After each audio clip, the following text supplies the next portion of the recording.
served as Belarussian ambassador to the United States and Mexico from 1997 to 2002, but has been most recently the founder of Belarus High-Tech Park, an entrepreneur, and most recently a presidential candidate. Ambassador Tsepkalo, while we have you, tell us what's happening today. You are in Ukraine. Your family is safely with you.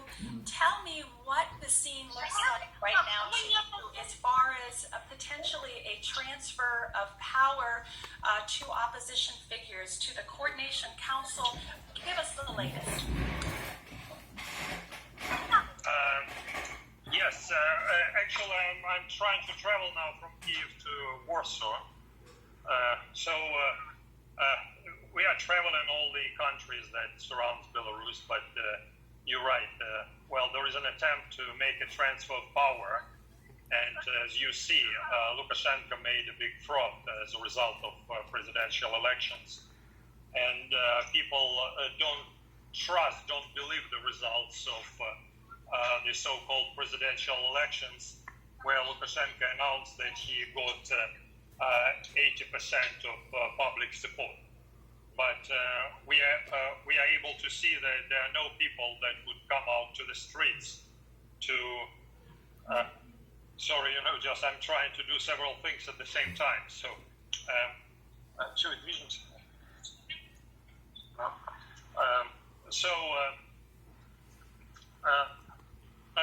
Lukashenko, just falsified the results of the elections, and that is very clear.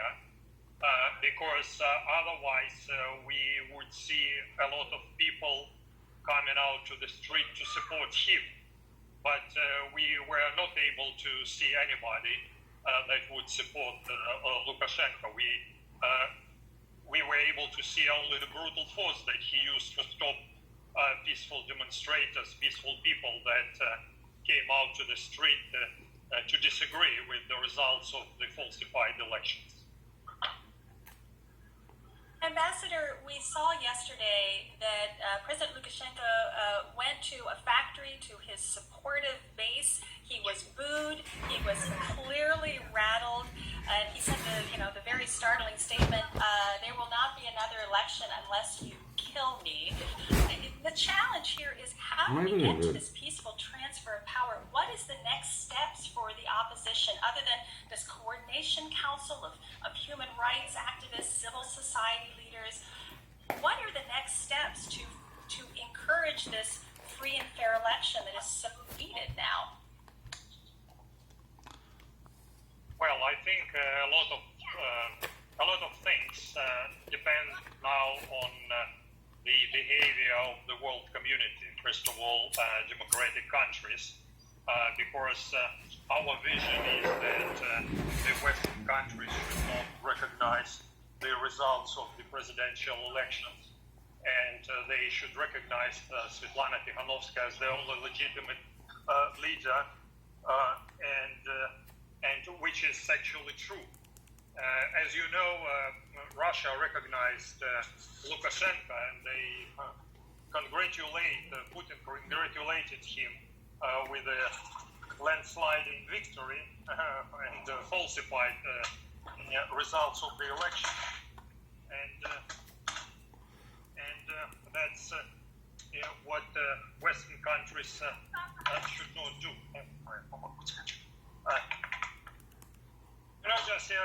If it's okay, I'm trying to get through all these procedures at the airport. So I'm not maybe able to concentrate perfectly well on the questions that you asked. Maybe I can join you in like 5 minutes, if you don't mind. Well, why not? That's fine. You are a multitasking master, so we are in awe of you. You take 5 minutes. I'm going to turn to Slava, and we'll keep the conversation. And when you're ready to come back in, you go ahead and come back in. That'll be great. Thank you. Thanks so much. Don't worry. We'll take you just if we can hear you. You were in Moscow. You fled to Moscow in July after two other presidential candidates were in prison. There you are. And a lot of our listeners and viewers are very interested in your take on what are Russia's Russia's next step here? Slava said, look, it's too costly. This is geopolitically important to Belarus. What do you think Russia's steps will take? Lukashenko called Putin twice. They sort of talked about and invoking the CSTO, the Collective Security Treaty Organization. What do you think Russia's response will be to all of this? Do they know how to respond to this? I'm not sure about that. Traditionally, Russia supports the leaders. I mean, not the leaders, but the formal leaders of different countries. And they congratulate, first of all, those who were leading the country before, unless there are no clear signals that the leader would go out. So we cannot compare the situation in Belarus with the situation, let's say, with Ukraine, because in Ukraine the situation, ethnical and religious and cultural situation was much more diversified, and you know that people voted for different leaders in the western part of Ukraine and in the eastern part of Ukraine. As we remember, just the western part of Ukraine, they voted for Yushchenko, for Mrs. Tymoshenko, Julia Tymoshenko, and the eastern part was for Yanukovych. In Belarus, if you look at how people vote, they vote the same in Grodno and Brest, which are the western part of the country, and in Mogilov and Gomel, which are the eastern part of the country, the eastern cities. So the results of the elections are more or less the same. So Belarus is more monogenic society, much more than Ukraine. So one of the reasons why Russia intervened into the Ukrainian internal situation, because the geopolitical and cultural orientation of different regions of Ukraine were different.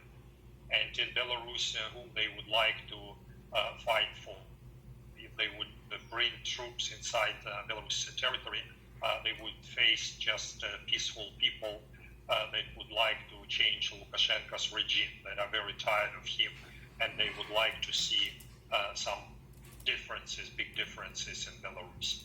I would disagree with Vyacheslav, who says that China has big interest in Belarus. China doesn't have any investments in Belarus. It's just debt with Chinese equipment, or if even Geely, the company that they had built in Belarus, the Chinese automobile manufacturers, was a debt from the side of Belarus government. So Lukashenko is very illiterate in terms of the modern economy. So he thought that, just if you would take a debt and China would give you some equipment, then you would get money to pay back. And Chinese, they demand to pay back the money that Lukashenko owes them. So, the next interest may be the company in Soligorsk, which is, potassium, the producer of potassium. And they have a big eye on it. So if Belarus government will not be able to pay debt, which is huge now to China, so they may ask to get instead in exchange the Belarus potassium fields, which is a very, very valuable asset for Belarus economy these days. But Russia is different. Russia has their geopolitical interest, and they would not like to see the troops of NATO standing near Smolensk, near Russian borders, which would be very close to Moscow. So that Russia, I think, would never allow anybody to do. And if they would feel the threat that somebody would move from the West, would move inside the territory of Belarus, they would immediately come to the territory of Belarus, since we don't have any borders, and it would be much more easier for them to bring troops inside the Belarus territory.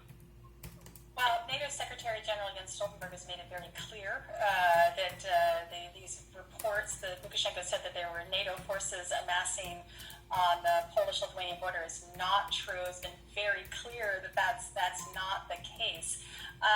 But I agree with you. This is a very different situation from Ukraine. You don't see European Union flags flying in Minsk or American flags. You see Belarusian flags. You really see this as a change in leadership, a desire for free and fair elections. But Valery, would this not be exactly what Russia as well? The rise of the legal consciousness, let me put it this way, is the same or practically the same in Belarus and in Russia. I'm not talking about the practical aspects of it and how they fulfilled in life, but Russians and Belarusians, they study at the universities law, and they are all the time they are said that we have to fulfill the law, we have to honor our constitution and legal acts and so on and so forth. And when Belarusians saw that Lukashenko violated completely constitution, that he neglected every law, that he was trying to show that he was the man above the law, just that what Belarusians hated most, that he showed to Belarus public that he was fighting against corruption, but everybody know that Lukashenko is the most corrupted person in Belarus, that he gave the best pieces of land in Minsk to his friends from Serbia, that he actually is reselling Russian oil and gas, getting it for a lower price and selling it to the West for the world prices, and that he is the most richest person in Belarus. I think that he is the only oligarch if we look at him and and how he controls the business, illegal business, by the way, bringing some Western goods, Polish apples, for instance, that are under sanctions to Russia, and hold on, where I think I finished. Вероник, опаздываем, пошли скорее. Дети, давайте бегом. Sorry. No, Valery, that's perfectly understandable. I want to I know you're literally on the move. I just want a few more questions, and if you have to sign off, we completely understand. A lot of our viewers. Sorry, please go ahead. Sorry, I have to put mask. They demand to put a mask. Oh. Yeah. Well, we want you to be very safe. Please put that mask on. No, I think I had just at least once I got coronavirus during the political campaign. I lost I couldn't feel the smell of anything, even coffee. And I'm 100% sure that I. Well, yeah. No, we know how much the pandemic hit Belarus for sure. Valery, we're getting a question. Of course, the regime has said that Lukashenko went up to 80%. What do you think the real percentage was on August the 9th? Do you have internal figures that would tell you about how much Svetlana won? Do you have a sense of that?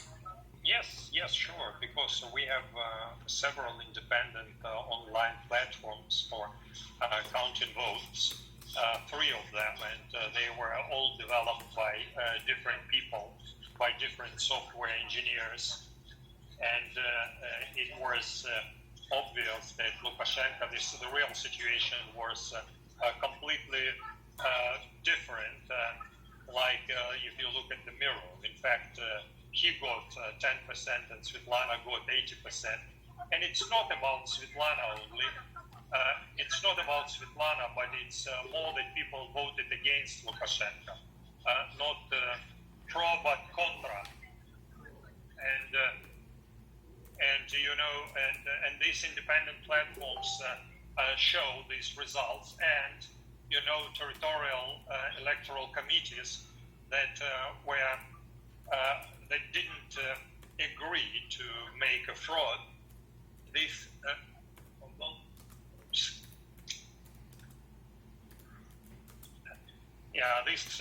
these electoral committees that didn't agree to make a fraud, didn't agree to falsify the results.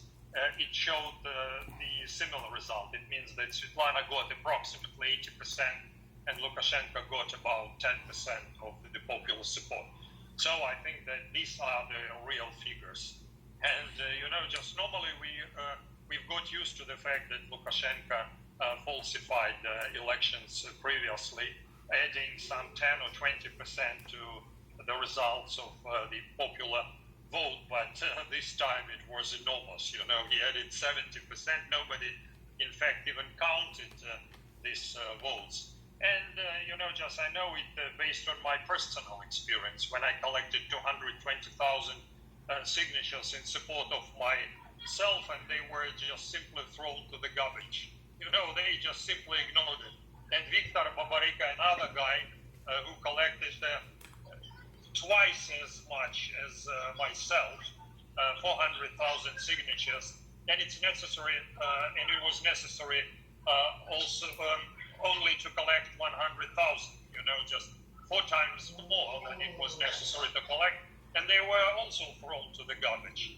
So we know that, he absolutely neglected the real results, and his real, he doesn't, he simply ignored it, and he just gave instructions of how much the local committees should write down and how much the Central Electorate Committee chairman should announce, and people know very well that that she follows all the instructions. The chairman of the Central Electorate Committee follows all the instructions coming out from Lukashenko administration.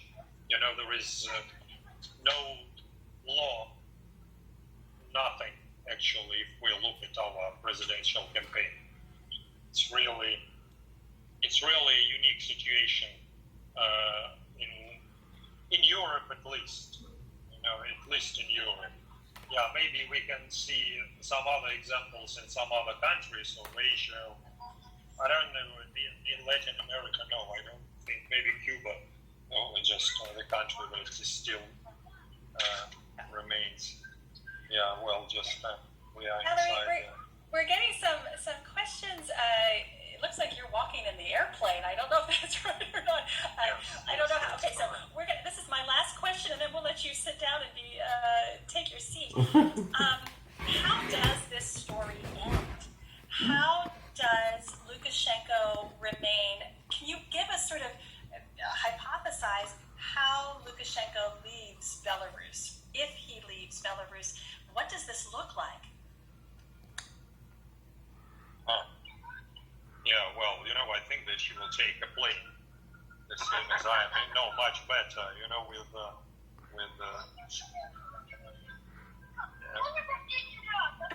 So you're saying that he may take his own plane. Do you know where that destination will be? Yes, sure. Yeah, sure. It wouldn't be Russia, definitely, because Russia would deliver him immediately to Belarus authorities, the next authorities. It wouldn't be any European country, so also very understandable, because he would be charged, he would be tried.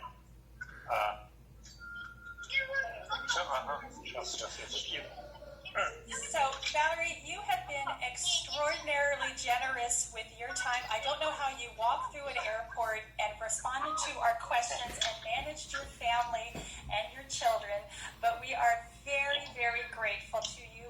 Yeah, I'm sorry, just because it was a delay that, I supposed to come at 3:00 p.m., just 4 times earlier today to Warsaw, but because of some technical reasons, just we are flying in the middle of the night. Well, not to worry. You've been a fantastic fantastic participant and discussant. Thank you so much. Be safe. We hope we have you back again. Land safely, and we're glad your family is safe as well. So thank you so much. Thank you. Thank you. I was not able to concentrate properly. But you did great. I don't know how you did it all. Thank you.